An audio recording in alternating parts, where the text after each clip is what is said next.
ہمارے بعض وہ ملنگ بابے جو ہوتے ہیں وہ کہتے ہیں جی نماز پڑھنے کا حکم نہیں دیا گیا، نماز قائم کرنے کا حکم دیا گیا ہے، ہم نے دل کی قائم کی ہوئی ہے۔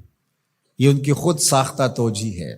نماز قائم کرنے کا حکم اہل ایمان کو دیا گیا حضور کی وساطت سے، اور حضور علیہ السلام کو حکم دیا گیا کہ نماز قائم کریں، تو آقا کریم علیہ السلام سے بہتر اس کا مفہوم کون سمجھ سکتا ہے؟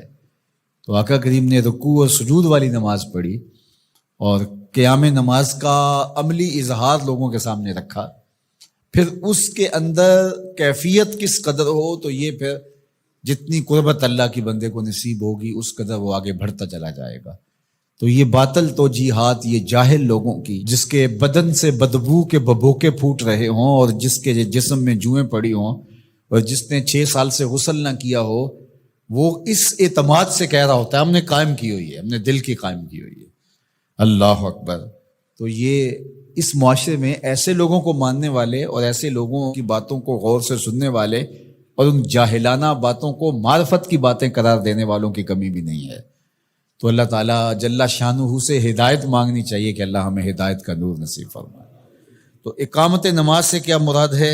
اس کی فرائض کے ساتھ ادا کرنا، یا پھر رکوع سجود تلاوت کا اتمام اور اس میں خشوع کا اور خضوع کا اظہار اور اس میں مکمل ڈوب جانا کہ گویا تم اللہ کی عبادت کر رہے ہو تو اس کو دیکھ رہے ہو۔ اور حضرت عثمان غنی رضی اللہ تعالیٰ عنہ فرماتے ہیں کہ جس نے صحیح وضو کیا، حضور علیہ السلام سے روایت کہ جس نے صحیح وضو کیا جس طرح میں نے وضو کیا ہے اور 2 رکعت پڑھی اور اس میں اس کو کسی غیر کا خیال نہ آیا، تو اللہ تعالیٰ اس کے پچھلے سارے گناہ معاف کر دیتا ہے صرف 2 رکعت سے۔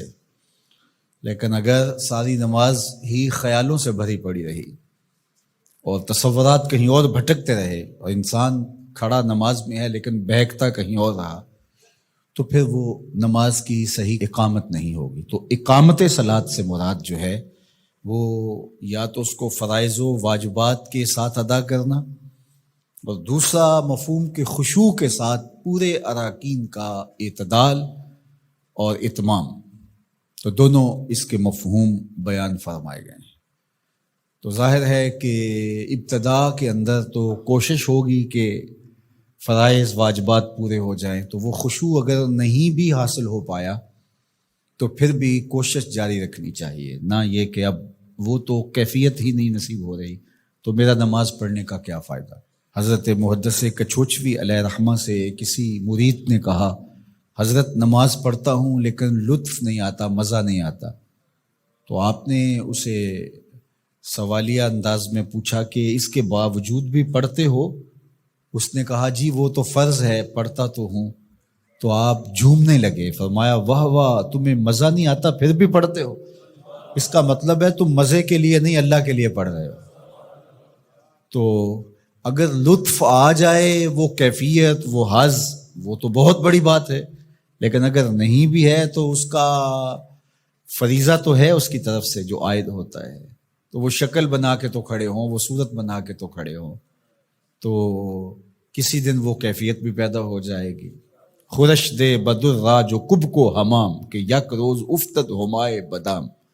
سعدی شیرازی فرماتے ہیں کہ دانے ڈالتا رہے، چوغا ڈالتا رہے، کبھی کبوتر آئے گا، کبھی کوا آئے گا، کبھی کوئی اور فاختہ آ جائے گی، لیکن کسی دن وہ بھی آ جائے گا جس کے لیے تم یہ سب کچھ کر رہے ہو۔